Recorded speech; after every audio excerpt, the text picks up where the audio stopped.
सभी भक्तों को जय माता दी। सभी भक्तों को सूचित करता हूँ और इस वीडियो के माध्यम से बताना चाहता हूँ, जैसे आज पूर्णिमा है और कल से जो श्राद्ध पक्ष हैं वो शुरू हो रहे हैं, पितृपक्ष जिनको बोलते हैं वो शुरू हो रहे हैं। इन दिनों में पितरों की सेवा होती है, जो कल से शुरू हो गए। 14 अक्टूबर सर्वपितर अमावस्या तक रहेंगे। तो इन दिनों में क्या करना चाहिए, क्या नहीं करना चाहिए, किन से बचना चाहिए और पितरों की सेवा कैसे करनी चाहिए, जैसा मुझे गुरु कृपा से ज्ञान है उतना आपको समझाने का प्रयास करूँगा। तो वीडियो से जुड़ें, आप समझें और जो जो चीज़ें वर्जित बताई जाई हैं उनको ना करें और पितर की जो सेवा करके आप इन दिनों में पितर को आप अच्छे तरीके से रिझाकर उनको मना सकते हैं। तो सबसे पहले इन दिनों में क्या करना चाहिए वो बताता हूँ। सर्व पितर अमावस्या तक जो ये 16 दिन माने जाते हैं, ये पितरों के माने जाते हैं। इनमें अपने पितरों के नाम से सेवा करें। इनमें कहते हैं किसी भी देवी देवता की पूजा नहीं होती, क्योंकि ये 16 दिन पितरों को दिए गए हैं। तो इसलिए इनको पितृपक्ष बोला जाता है। जैसे कृष्ण पक्ष होता है और शुक्ल पक्ष होता है, उसी प्रकार से ये 15-16 दिन जो होते हैं ये इनको पितृपक्ष बोला गया है कि ये पितरों की सेवा के लिए ही नियुक्त किए गए हैं 16 दिन। तो इन इन दिनों में सिर्फ पितर की सेवा होती है, बाकी किसी देवी देवता की सेवा नहीं होती। उनके नाम से कोई जोतबत्ती नहीं होती, कोई यज्ञ हवन कार्य नहीं होते। जो भी कुछ कार्य होता है वो सिर्फ पितरों के भाग में जाता है। अगर कोई अनजानवश भी अगर किसी पितर की जगह किसी देवी देवता की सेवा करता है तो भी वो जो है पितर के भाग में ही जाता है। तो इसमें देवी देवताओं की जोत बत्ती, उनकी आरती पूजा पाठ, उनका भोग प्रसाद या उनसे जुड़ी हुई कोई भी साधना वर्जित बताई जाती है, नहीं करनी चाहिए। अगर किसी के नियम पूर्वक कोई व्रत अनुष्ठान भी चल रहे हैं तो वो भी इन दिनों में रुक जाते हैं, या तो आप इस पूर्णिमा से पहले उनको पूर्ण करें या फिर आप बीच में रोक देते हैं और फिर अमावस्या के बाद आप नवरात्रि जब लगते हैं तो तब आप कर सकते हैं।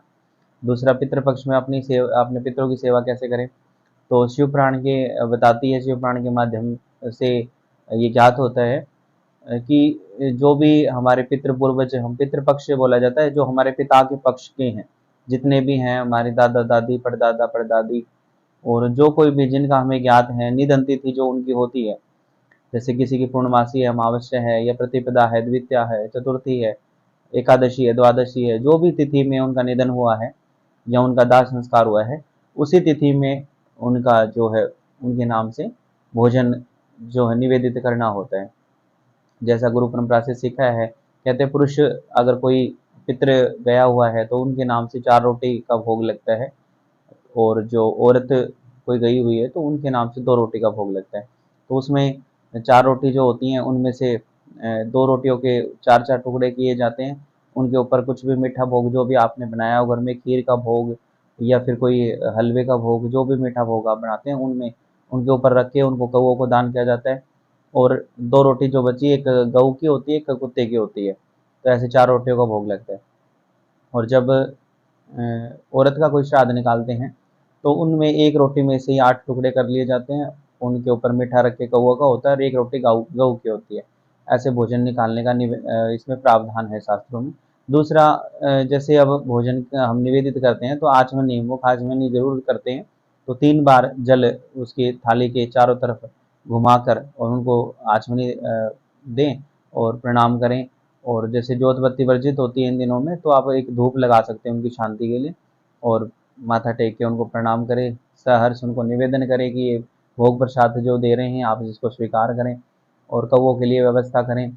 अगर जो ये श्राद्ध पक्ष का जो दिन है, ये जो बताए जाते हैं कि इन दिनों में जितना पितरों के नाम से जाप कर सकें आप, वो जाप भी करना चाहिए। इसमें सबसे पितृ गायत्री मंत्र या जो माता गायत्री का मंत्र है, ओम भूर्भुवस्सुवः तत्सवितुर्वरेण्यं भर्गो देवस्य धीमहि धियो यो न प्रचोदयात्, इस मंत्र का भी आप पितृ की सेवा के लिए, उनकी शांति के लिए, उनकी मुक्ति के लिए आप इस मंत्र का जाप कर सकते हैं। नियम अनुसार बताया जाता है कि 1 माला आपको सुबह प्रातः काल मुहूर्त में करनी चाहिए और 1 माला जो है संध्या काल में करनी चाहिए। पितरों के नाम से विधि विधान के अगर अनुसार आप देखें तो जो भी आपसे बन पड़े, इसमें विधान तो 5.25 किलो अनाज का होता है, 5.25 किलो आप उनके नाम से अन्न दान करें और बाकी आप अपनी श्रद्धा के अनुसार, अपने सामर्थ्य के अनुसार आप कर सकते हैं।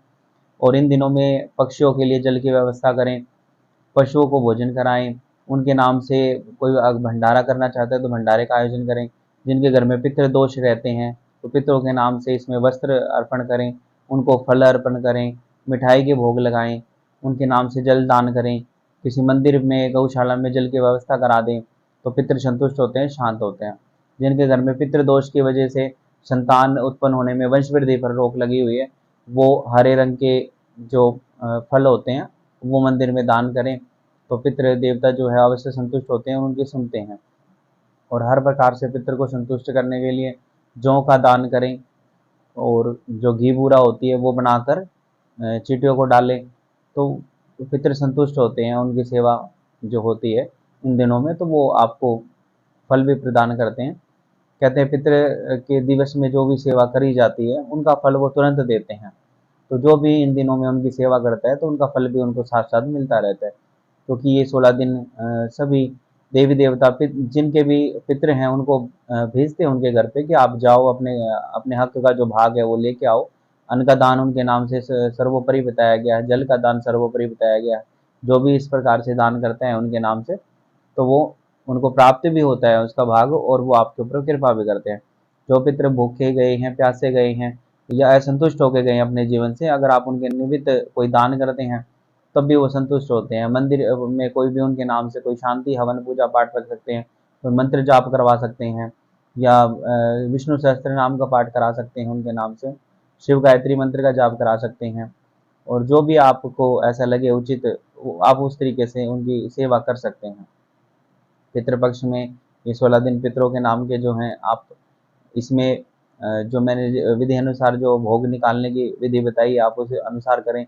अगर व्यवस्था ना हो पाए तो उसमें आप अपनी सामर्थ्य अनुसार जो भी आपसे बन पड़े मिठाई का फल का भोग भी लगा सकते हैं, या अगर बिल्कुल ही व्यवस्था ना बन पाए तो एक लोटा गंगा जल आप दक्षिण दिशा की तरफ मुंह करके उनके नाम से अर्पित करें, तब भी पितर संतुष्ट होते हैं। और शास्त्र में वर्णन है कि अगर आप बिल्कुल कुछ भी करने में समर्थ नहीं है तो पितर को अपने भाव जरूर अर्पण करें। जब भी आपको पता हो कि भी आपके पूर्वजों का आज कोई श्राद्ध दिवस है तो कहते हैं कि दक्षिण दिशा की तरफ मुख करके और चाहे 2 बूंद आप आंसू की ही डालें तब भी पितृ संतुष्ट होते हैं कि आपने कुछ ना कुछ उनको अर्पण किया, क्योंकि पितृ देवता इन दिनों में घर आते हैं तो उनको श्रद्धा जरूर अर्पण करनी होती है। कहते हैं अगर जब आंखों से आंसू निकलते हैं और वो आप हाथ जोड़ के कहते हैं पितृ देवता हमारे पास इसके सिवा कुछ भी नहीं है, तो वो उसको भी गंगा जल स्वरूप समझ लेते हैं और आपका कल्याण करके चले जाते हैं। तो इतना बड़ा महत्व है। और एक पौराणिक कथा आती है, कहते हैं कि राजा जो कर्ण है उन्होंने इन मतलब हमेशा एक सुबह ब्रह्म मुहूर्त में 4 बजे उठकर वो 1.25 मन सोने का दान करते थे। तो उन्होंने हमेशा सारी जिंदगी सोने का ही दान किया। तो जब उनकी मृत्यु आई और जब वो यमलोक में गए तब उनको भोजन के रूप में सोने के सिक्के सोने के आभूषण यही परोसे गए। तब महाराज जो कर्ण है वो कहते हैं कि आपने ये मेरे सामने ऐसा कैसा भोजन दिया है, ये मैं कैसे खा सकता हूँ। तब यमराज उनको समझाते हैं कि आपने कभी अन्न का दान किया ही नहीं, तो जैसा आप करोगे वैसा आपको यहाँ भी भोगना पड़ेगा और परलोक में जाकर भी वो वैसा ही आपको भोगना पड़ता है। तब उन्होंने अपनी गलती के लिए प्रायश्चित किया और यमराज से ये 16 दिन पितरों के निमित्त ये 16 दिन उन्होंने मांगे थे। तब यमराज ने उनको 16 दिन के लिए पृथ्वी पर भेजा और 16 दिन के अंदर उन्होंने अपने पितृ अपने पूर्वजों के नाम से अन्नदान किया, जलदान किया, गौ सेवा करी, चींटियों की सेवा करी, परजीव जितने हैं सभी की सेवा करी। और जब वो दोबारा जब जाते हैं यमलोक तब उनको वो नाना प्रकार की वस्तुएं वहां भी भोग के रूप में मिलती हैं। तो बहुत बड़ा महत्व है इन पितृपक्ष का। और इन पितृपक्ष में कोई भी शुभ कार्य नहीं किया जाता, कोई नई चीज खरीदनी है, बेचनी है या कोई नया कोई कार्य शुरू करना है तो नहीं किया जाता है, क्योंकि सब चीज़ों पर ये बंधित हो जाते हैं। कहते हैं कि ये बंधन के दिन होते हैं, ये बंधन के दिन है। ये इसका मतलब ये है कि सिर्फ आपको अपने पितरों पर ही ध्यान देना है, बाकी किसी चीज़ पर ध्यान नहीं देना है। ये 16 दिन बड़े हिसाब से मांगे गए थे कि इनमें हम अगर पूरे साल ना हो पाए हमारे से तो इन दिनों में हम जरूर अपने पितरों की सेवा करेंगे। तो पितरों की सेवा करने का सबसे ज़्यादा अच्छा अवसर है ये। पितरों के निमित्त आप जो भी दान पुण्य कर सकते हैं वो करें। दूसरा, पितृपक्ष में क्या नहीं करना चाहिए। पितृपक्ष में एक कहते हैं पितरों के निमित्त चप्पल का दान नहीं करना चाहिए, गुड़ का दान नहीं करना चाहिए, या अपने घर में जो भोजन बनाते हैं तो सबसे पहले पितरों के निमित्त भोजन निकाल ले, उससे पहले भोजन नहीं करना चाहिए।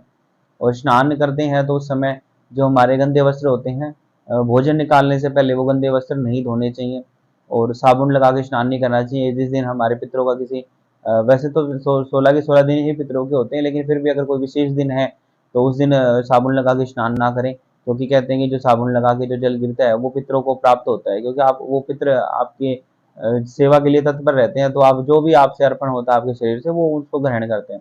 तो कहते हैं गंदा पानी उनके मुख में जाता है, तो इसलिए साबुन लगा के स्नान नहीं करना चाहिए, नॉर्मल जल से स्नान करें और पितरों को सबसे पहले भेंट करें, जितना जल्दी हो सके उनके लिए भोजन निकाल लें और उसके बाद आप जो भी नित्य नियम के आपके कार्य हैं उनको कर सकते हैं। पितरों के निमित्त कहते हैं अब ये श्राद्ध पक्ष में गुड़ का दान नहीं करना चाहिए। खीर बनाएं, खीर का मीठे भोग का दान करें, फलों का दान करें, अन्न का दान करें, पूरी हलवा ये जो भी चीज़ें हैं पकवान उनको बना के अर्पण करें। गुलगुले पूड़े जो होते हैं वो भी बना के अर्पण कर सकते हैं। और कहते हैं पंडितों को जिमा सकते हैं, कन्याओं को जिमा सकते हैं और जो भी आपके परिवार के जन हैं, बड़े बुजुर्ग हैं, आपके माता पिता हैं, उनकी सेवा कर सकते हैं, क्योंकि पितृपक्ष में पिता के जो आपकी सत्ता है उनके सभी आ जाते हैं, तो उनकी भी आप सेवा कर सकते हैं। और कहते हैं पितृदोष अगर किसी को लग जाता है तो उसका कोई देवी देवता भी साथ नहीं देता, और अगर पितृदोष ना हो तो सभी देवी देवता अपने आप उनकी पास आ जाते हैं, सहर्ष उनका काम स्वीकार कर लेते हैं, जो भी वो मुख से कहते हैं सभी कामों को बनाने लग जाते हैं। तो जैसे बताया गया है इस हिसाब से अगर आप पितरों की सेवा करते हैं तो जरूर आपको फल प्राप्ति होगी।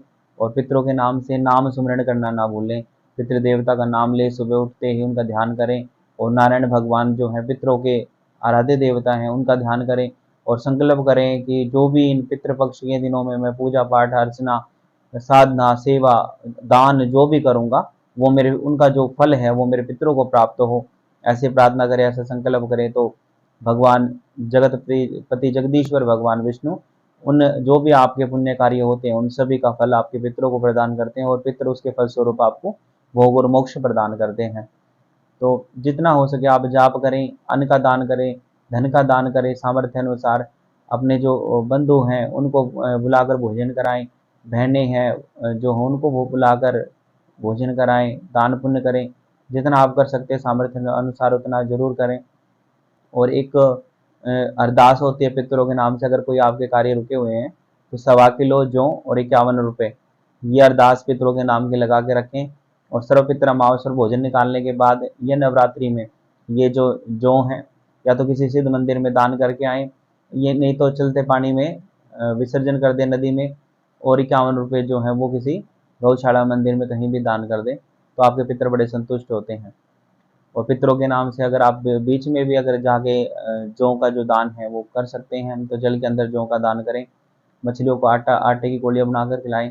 जो भी धर्म कार्य पुण्य कार्य आप कर सकते हैं, अपने पितरों का नाम लेकर कोई वृक्षारोपण कर सकते हैं, किसी गौशाला मंदिर में दान कर सकते हैं, गौओं के निमित्त चारा दे सकते हैं।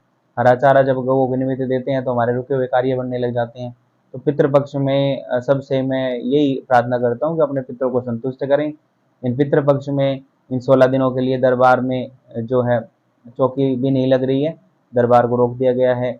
माँ की सेवा से ये 16 दिन है जो है माँ की सेवा नहीं होगी और सिर्फ पितरों पे ध्यान देकर पितरों की सेवा होगी। जो भी पूजा पाठ अर्चना हम करेंगे वो पितरों के लिए होगी, तो आम संगत के लिए दरबार 16 दिन के लिए बंद रहेगा। ये भी विशेष जानकारी आपको देना चाहता हूँ।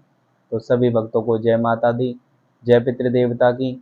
ओम शिव शंभु भोलेनाथ, जय हो।